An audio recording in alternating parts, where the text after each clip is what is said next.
Welcome to the Rise to Shine podcast with Noelle Kustas, where we ignite the spark to discover your favorite self. It is time to get real, ladies. Hey friend, welcome back to the Rise to Shine podcast. I'm your host, Noelle Kustas. And can I just pause for a second and say thank you? Because of you, this show is now ranked in the top 5% of podcasts globally. And we are setting our sights on the top 2.5%. That means more women rising, more lives shifting, and more stories being rewritten in real time. And today we're going to be diving into something deeply personal. And honestly, I believe this is transformational, and that is self-image. Not, and this is what I want to make really clear. This isn't all about the appearance kind. I want to make that, super clear. I'm talking about this real mental portrait you carry of who you believe you are, who you believe that you are, the image that is going to slightly, I shouldn't even say slightly, I should say it quietly shapes your choices. It shapes your confidence. Your self-identity shapes your income. And I believe it can even shape your joy, even when you don't realize it. And that's why I felt like this was such an important topic to talk about right here on the podcast. So if you've ever looked in the mirror and thought, there's more in me than what I actually see right now, that's where I want you to know you're also not alone. And this episode is going to be for you because the truth is, you can only rise as far as you see yourself going. You can only rise as far as you see yourself going. And then when you start seeing yourself clearly, everything begins to change. So let's first talk about what self-image really is, okay? Because I don't think that we intentionally think about that. And again, it's not about how you look in the mirror, it's that invisible thermostat. Okay, so I want you to imagine this. It's this invisible thermostat that sets the tone for your entire life. And it is that quiet story behind every decision that you make. Okay, it's that story. It's what you believe you deserve or you don't deserve. It's what you think you're capable of, what kind of love that you accept in your life, what kind of money you receive. These are just some of what our self-identity says to us, some of what that is and what that deeper meaning is. It's also how you walk into a room or how you hold yourself back from even entering a room. That all has to do, believe it or not, with self-identity. And most of us, especially as women, never realize that this is actually running the show. And that is what I find so fascinating. We just think that we're stuck. We think that we lack motivation. We think that we need more discipline or more willpower. But that is not it. We're just living out the story that we've been told or the ones that we have told ourselves. Because man, are we good at that. And another important thing to remember is that most of us didn't choose that story consciously. It was shaped by things we were told when we were growing up. So, were you someone that was told you're the shy one? I was always told, oh, you're built just like your mom. Mm. Anybody ever heard that? What about we're not the type of people who, and then just fill in the blank. That is what starts to shape our story. Also, what shapes our story is the trauma that we've survived. That can be a shaper. Maybe it's society's expectations of what a woman should be. And I put that in quotation marks, should be, and the roles that we've played, especially as moms, as partners, as a daughter. These are roles that we have played and taken on, and that too starts to shape our story. And the truth is this, your life is actually reflecting back the image that you've been holding. Not the woman that you were created to be, but the one you've settled into based on your past. But here is the good news in all of this, because I don't want to be the Debbie Downer here. I want you to hear this with my whole entire heart. You're not stuck with the self image of your past. You're not broken. You're not too late to change or to shift that story or those stories. And here's the best part, your self image can evolve. And when it does, everything else starts to follow. And that is what I get so excited about. That's what I have witnessed with myself. I've witnessed with my clients, even family members. As a matter of fact, I just recorded a podcast earlier today with a guest who is fire.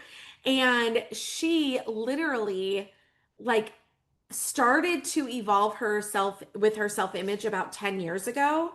And then in the last 5 years, she's really started to hone in on her self image. And then in the last year, oh my gosh, she's like a completely different person. And she is a middle aged woman. Because this whole idea isn't about fixing yourself. This is about remembering who you've always been underneath all of the noise. Like before all the stories started to build up, this is who you've always been. And I don't believe, in my opinion, no one is meant to be small and quiet or overlooked. I believe that we are created for impact. We're created for joy. We're created for expansion in our own unique, beautiful way. And that can look different for all of us. That's what's beautiful about life. And when your inner image starts to catch up with your truth, that's when, again, it all begins to shift. So I want to define this because I feel like it can be confused. I don't want to say that this is about necessarily reinvention. I really have started to recognize that this is more about a coming home to you. It's really coming home to the truest version of you. And in the Glow Up School, we have been talking about this and we call this beautiful process your inner glow and your outer shine. It's kind of the full spectrum of a glow up from the inside out. So, we're going to talk about that framework. We're going to talk about the inner glow. We're going to talk about the outer shine. And in the Glow Up School, we are really embracing this because when both of these are aligned, that's when the real change starts to happen in your life. And that's when it's not just this temporary change, but it becomes your identity level. It becomes self identity. So I want to kind of break that down first and talk about the inner glow. So when I'm referring to the inner glow, this is your root system. I want you to think about that as the root. It's the beliefs you hold about who you are. It is the safety your nervous system feels when you take up space, when you receive support from someone, or even when you are allowing yourself to ask for more. Okay. Your inner glow becomes that subconscious programming. It becomes that emotional baseline, and really it becomes your relationship with trust. And that's going to be trust in yourself. It's going to be trust in your voice, in your intuition.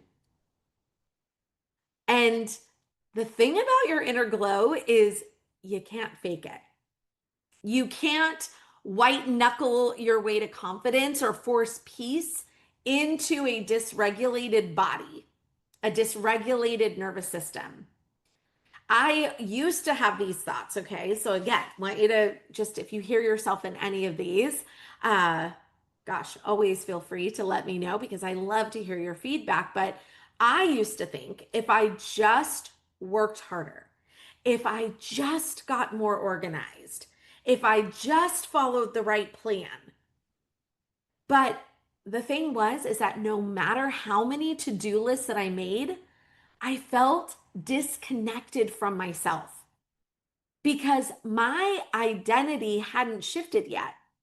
When I was saying all of those things, I hadn't shifted yet. My nervous system was still operating in survival mode. It was coming from survival. And it is a process. It is still a process. It is a journey. I can still fall back into that, especially when I start to listen to those old stories. And here's the thing, that inner wiring always overrides your outer effort.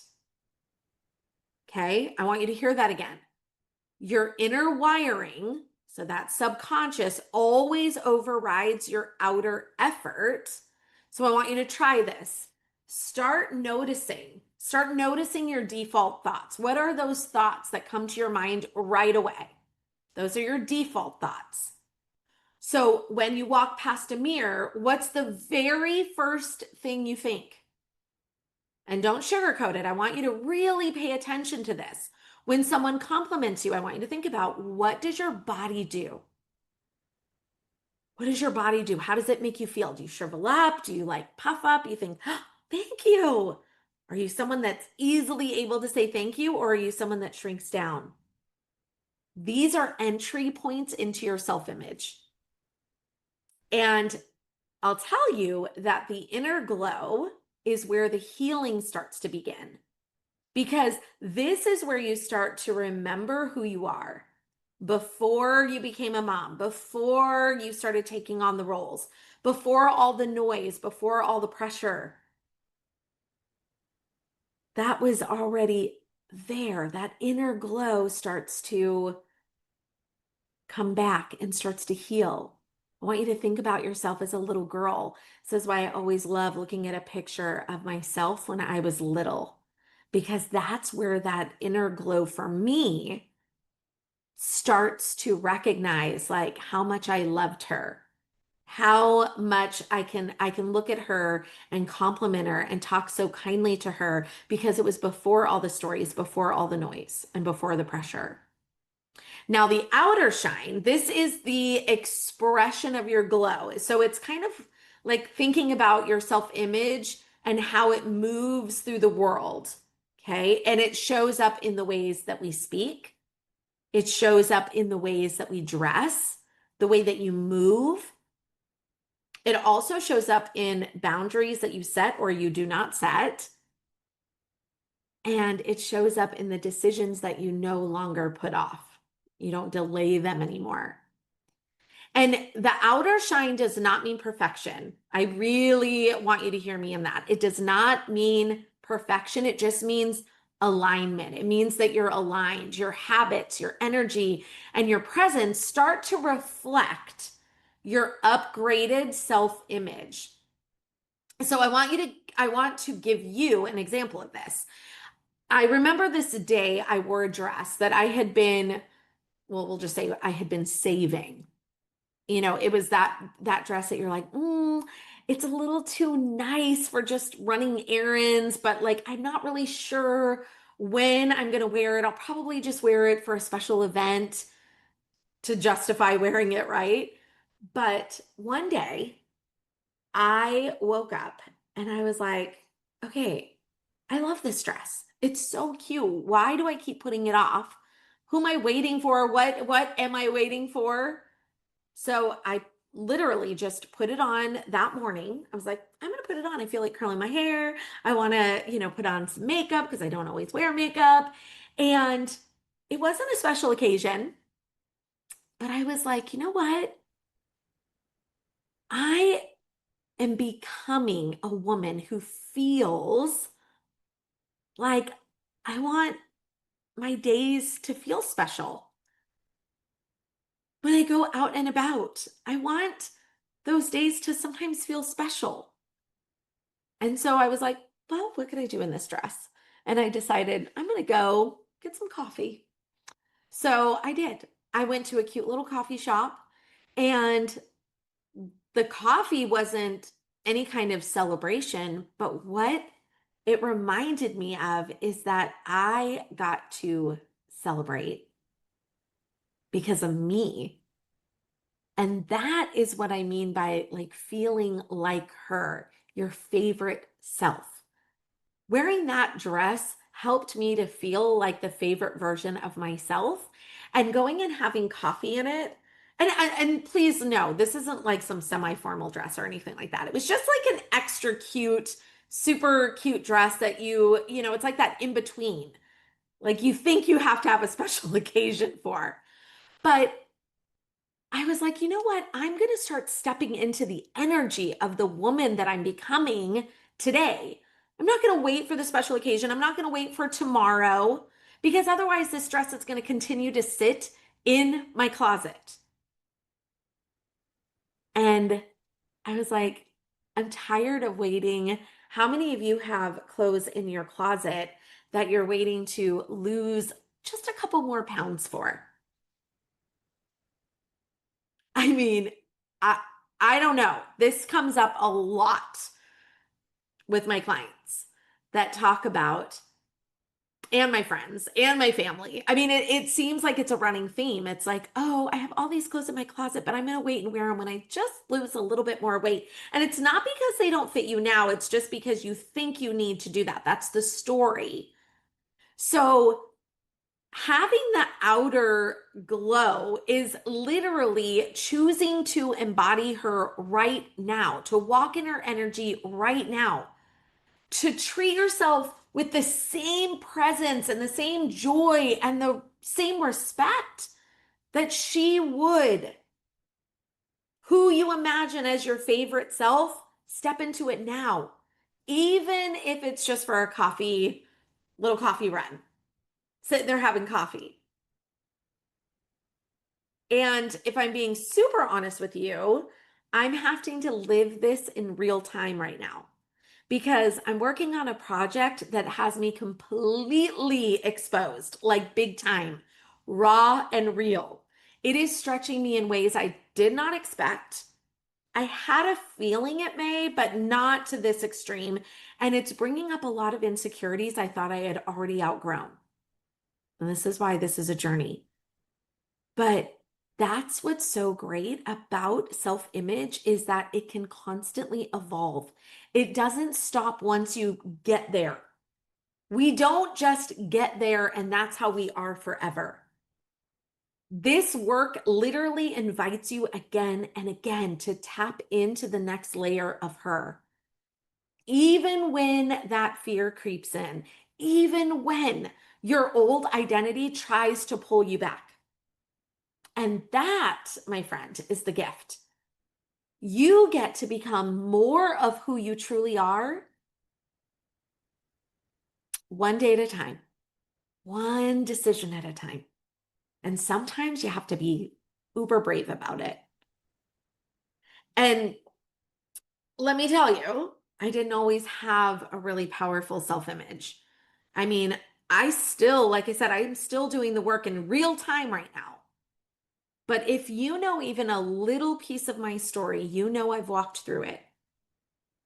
I've been through a lot of loss. I've been through divorces personally with my own ex-spouse, but also I went through divorce as a child.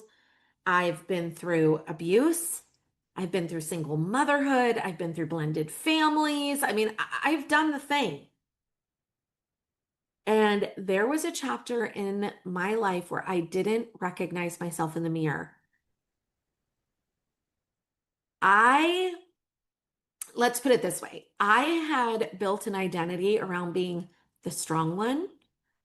I built it around being the giver, the helper, the woman who always found a way, figured it out. And while I don't regret that part of me, I have to tell you, it was literally 90% of the time, it was survival. And what I didn't know was that I had slowly lost sight of the woman inside of me. I had lost sight of her. And I didn't even realize how little space I had given myself for things like loving myself completely and fully, being brave in how I showed up. I didn't give myself space for that. Speaking kindly to the reflection in the mirror. Oh my gosh. My gosh, you guys, it is, if you heard what was going on in my head, it was so sad. I would never want any person to talk to themselves that way. I didn't hold space for owning my body, my voice, my presence. Sometimes I felt even shameful of my presence in certain situations. And I definitely did not let myself take up space in business, not even much in teaching. And this is probably why I loved being a teacher, because I could do that by myself with my students and I could be more me. But when it came to being with my colleagues, I definitely got, I let everybody else be the experts because I didn't allow myself to show up thinking I knew what I was talking about. Sometimes with my closest colleagues, I would be that way, but I felt like we'd go into staff meetings and I definitely struggled. And then if I did show up too much, then I felt like I always needed to apologize for that. So I'm not sure if this is resonating with anyone of you that are listening,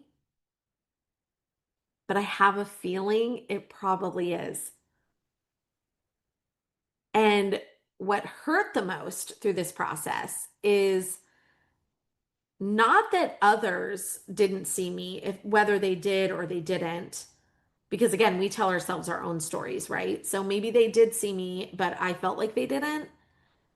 But what hurt the most when I was doing this work and really like recognizing this in myself, that I wasn't seeing me, that I was trying to bury myself.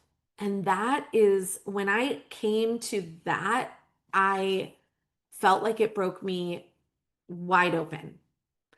And there was actually a grief around it because I felt like I had this grief around the years that I spent proving my worth instead of just standing in it.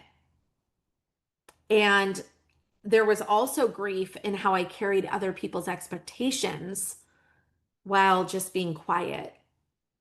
And I just silenced myself in a lot of ways. And people who knew me then, and maybe I'm not as close to now, or maybe just knew me as like, you know, what do I want to say? Not as like a good friend, but someone that is like an acquaintance. Maybe they see it completely different, but we all have our own perspective. And I carried that grief, but what is beautiful about that is that that grief led me to some real work of getting like super honest with myself and not just healing what had happened, but reimagining who I got to be now. And I started shifting my self image from the inside out because what I started to do is I started to choose, and we all get a right to choose. Instead of punishing myself and punishing my thoughts and punishing my body, I started to soften a little bit. It was a slow process. Again, not easy, but I discovered this softness. I practiced being kind to myself when no one was watching. I allowed my body, and this is still, I'm telling you, this is like the hardest thing for me, is allowing my body to be beautiful as is, even if it's a work in progress. I wasn't always waiting for that goal to be hit because that is how I've spent my entire life. You guys, dieting culture started when I was little, like young.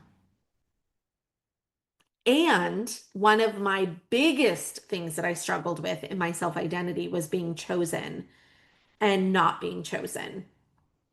Part of my story is always feeling like I was second best. I never felt like I was ever number one. It was always the second best, whether it be like if, a couple of us girls liked a boy, I was the second choice. If I, sometimes like going for a job, I was the second choice. I certainly wouldn't run for president of ASB because, oh my gosh, no way. There's always going to be people that are better than me. So I'm going to run for vice president. I'm going to run for secretary or treasurer. And sometimes that didn't even work out. And I was the best. I was the second best, right? Trying out for cheerleading my first year. Just didn't quite make it. Didn't quite make the varsity team the next year, but I made JV. Do you see what I'm saying? It was like a pattern and it became a story that I told myself. And so I stopped waiting to be chosen and I started to just choose myself. And holy cow, it was not easy. It is not easy. But so many of those old thoughts, even when I say them now, it's weird for me. They didn't go quietly. I can't necessarily say that, but something deeper in me started to awaken. And this version of me that I'd been trying to get back to and maybe even meet for the first time, well, that started to become more free. And that is when I was able to really look at my core values and go, freedom is such a huge core value for me because it's when I got to finally believe that I could be her, my favorite version of myself. And that is the power of shifting your self image. It's not about becoming someone else, it's about remembering what's always been inside of you, that whether it be that boldness, maybe it's the softness, the joy, vision, whatever that is, it's giving yourself permission to be fully expressed and to actually live like you matter, to stop asking for approval and to start showing up aligned with who you are. And taking it even further is standing tall in who you were created to be. Not pretending, not shifting or shrinking in a way that you're not truly being who you are. And I want to have that lead us into why we stay stuck and talk about why change feels so hard, even when you want it with everything inside of you. And you're like, you might be sitting here today going, oh my gosh, I want that so bad. Or maybe you're saying, I feel like I've been doing all the work. Or maybe you're like, gosh, I know that I'm made for more, but for some reason, I just can't shift the thermostat. It's not working. And it is because we're all living with this internal thermostat, and it's that subconscious set point that keeps pulling us back to what's familiar. Even if it's not serving us, we continue to pull back into that familiar. That's what the subconscious is. The subconscious brain is literally working. I think it's 90% of our brain. You start to feel good in your body. You start to speak up more. You hit a new income level or finally say yes to something.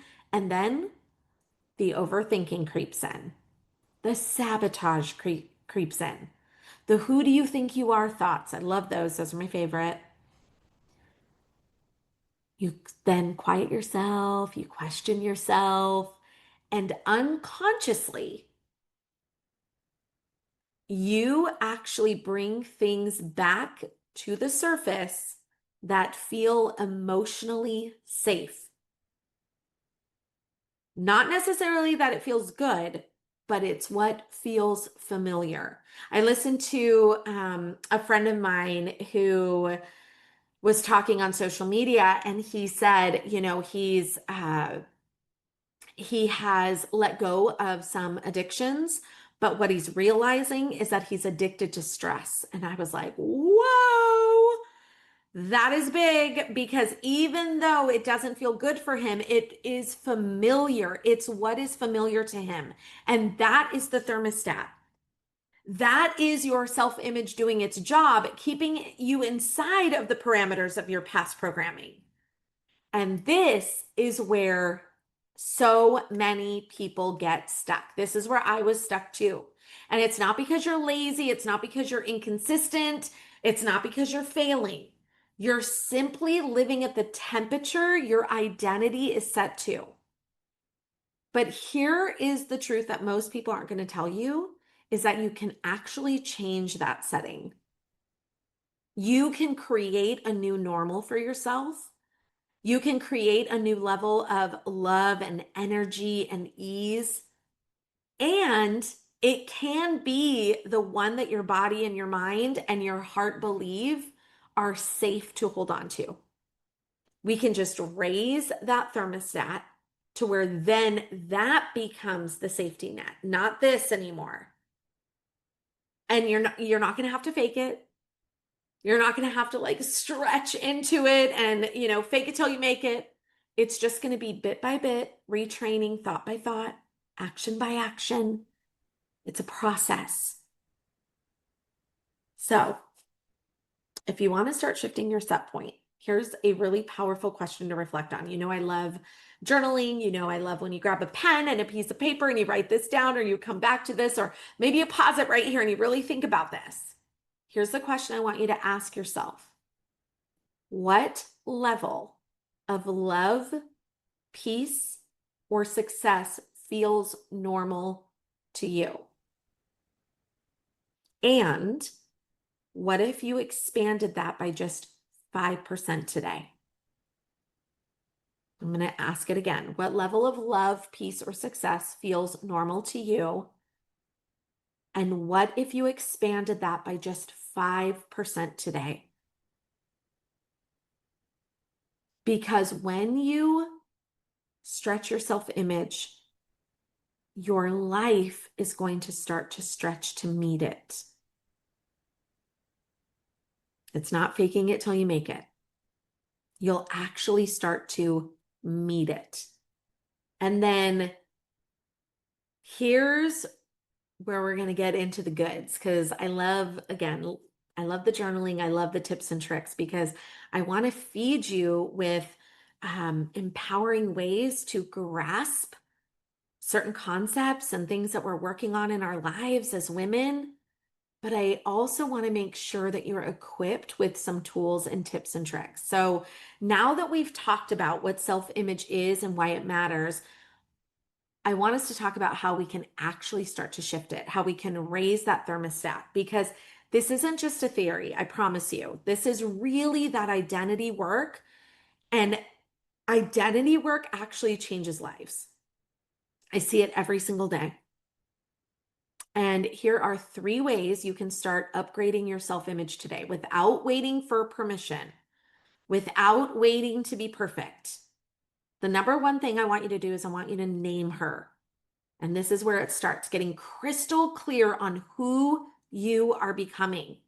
I want you to sit down with a journal, and I want you to describe the next version of you in detail, like super, super detailed.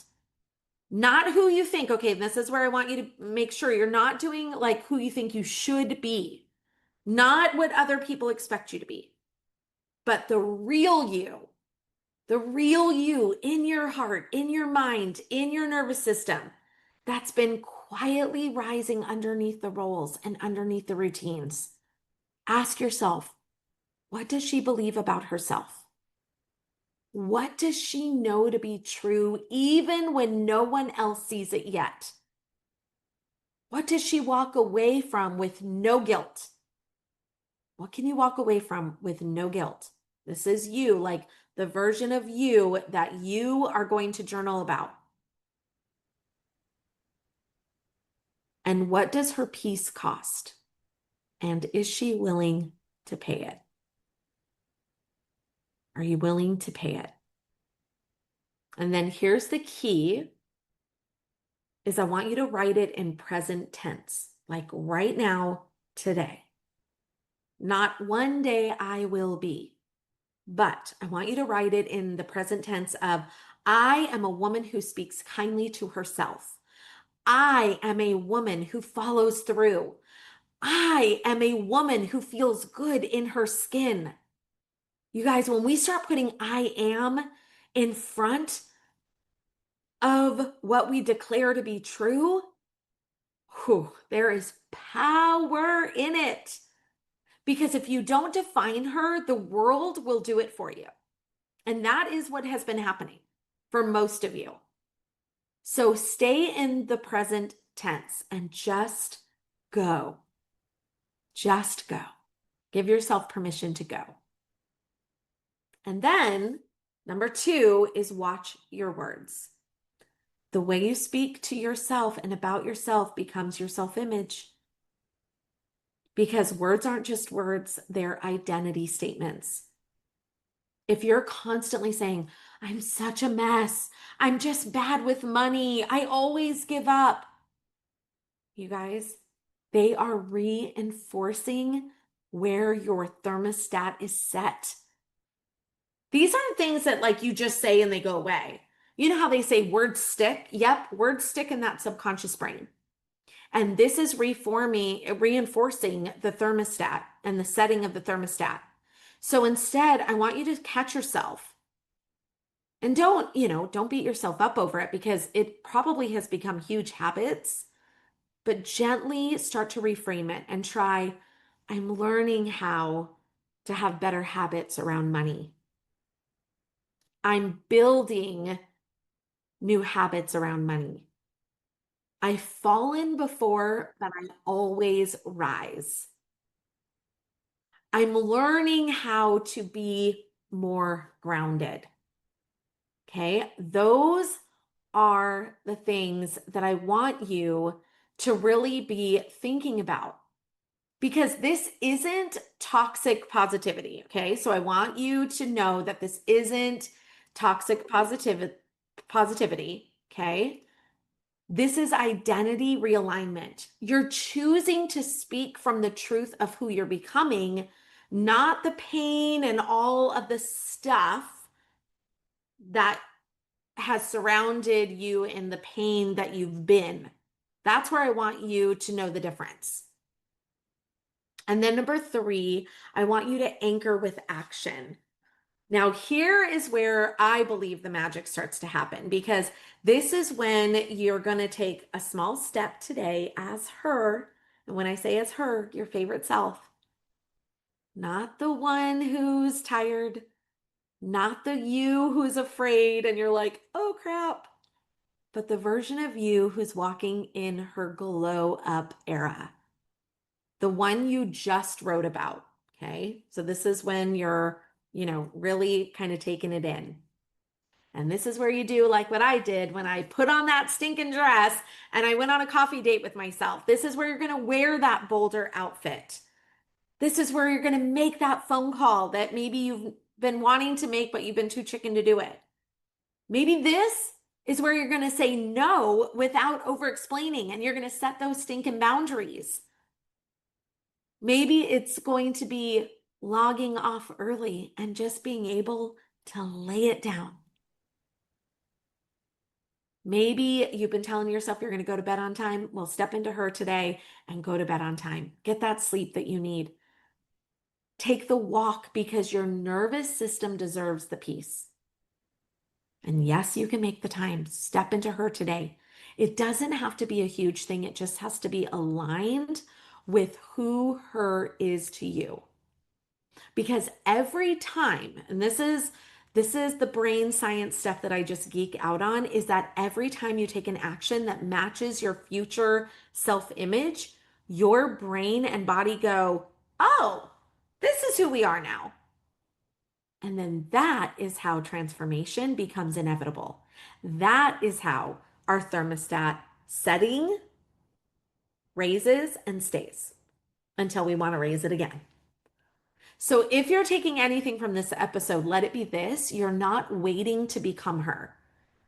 You're remembering that she's always been there underneath the noise, underneath that fear, the tiredness, the stress. And today you choose her. Today you choose her. And if this episode is stirring something in you, if you're sitting there and you're nodding, or maybe you're tearing up, maybe you're even feeling that like quiet fire inside of your chest, I want you to know this. That is not a coincidence. That's your future self tapping on your heart and just saying, "I'm ready. Let's go. Let's stop waiting around. Let's do this thing." Because you don't have to earn your way into the next chapter of your life. You get to decide to become the favorite version of yourself right now. And I would be honored to walk with you every step of the way. So here's the thing: if you're ready for deeper support, or you're just like, "I need more tools," maybe you feel like, "I need a community of women doing this identity work in real time with me because that helps me," then I would love, love, love to have you inside of the Glow Up School. It is our signature membership. It's a space where mindset meets embodiment. It's where strategy starts to meet your heart and your soul. And women get to come back home to themselves. And just to, give you a little bit of what the Glow Up School, what's inside of the Glow Up School, you do get monthly glow guides to shift your self-image, to shift your habits and your confidence. There's coaching, we have mood board workshops, we have somatic tools, we've got connection. There's accountability that doesn't feel like pressure and it feels like more like a sisterhood, and there's community, and there's experts that come in and pour into you. So I promise you, you are given the tools. Each month, we focus and go deep on a certain topic. And let me tell you, they all resonate. It's so good. And you can join us. Of course, the notes are always in the show notes, of course, or the links, I should say, are in the show notes. But you can join us. You just go to risetosshine.co. And if you have been waiting for a sign, this is it. Now, if you're not quite ready to go there yet, you're not like ready for a full membership, but you just want a taste of this work, I do have a free gift for you. And that's where you can grab the Glow Up Blueprint. And this is a guide that helps you clarify the woman that you're becoming and where you're holding yourself back. And it's powerful, it's totally free. You can also grab it right in the show notes again, but you can go to risetosshine.co and you can grab that blueprint. And I just want to encourage you that if you are feeling that tug, definitely, definitely start to listen to it.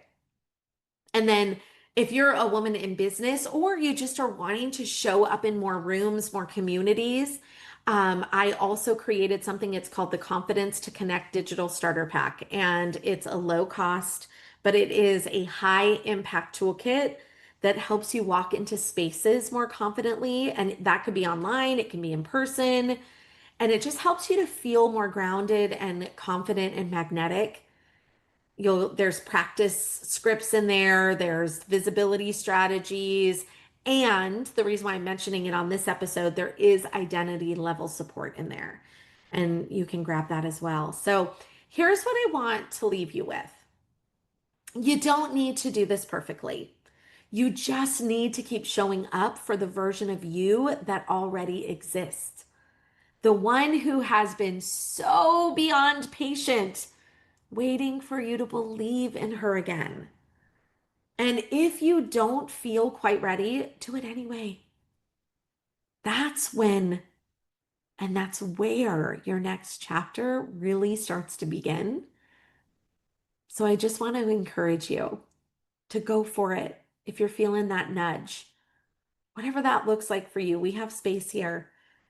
I try to provide lots of different opportunities for you to tap into because I care so deeply about the work that I do. And I know that there is a calling on my life to do this work because I know how much it has changed me. I had no idea why I was leaving teaching. I knew my why of leaving teaching. I didn't know what I was going to do.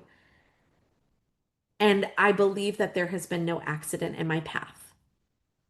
So, with all of that being said, please connect. I'd love to hear from you. I am cheering for you. I'm rooting you on. I'd love to walk alongside of you and help you in any way that I can. And then, of course, as always, thank you guys for being here. Thank you for being a woman who rises. And share this episode if you feel like it's something that somebody else you know needs to hear it. Please don't keep me a secret. I mean, we are growing and I'm so excited. And I cannot wait to connect with you again soon. So until next time, keep rising, keep shining, and know I'm going to change this up a little bit. Your favorite version of you, she's already in there. So let's bring her to the surface. All right, friend, we'll see you next week. Have a great day. Thanks for joining me here today. Your presence means the world to me. If you enjoyed what you heard, please consider leaving a rating and review, and don't forget to follow or subscribe so you never miss an episode. Head to the show notes and let's connect. Rise to Shine Co. is ready to support you in coaching, collaboration, life tips, or even a coffee chat. Until next time, keep shining, my friends.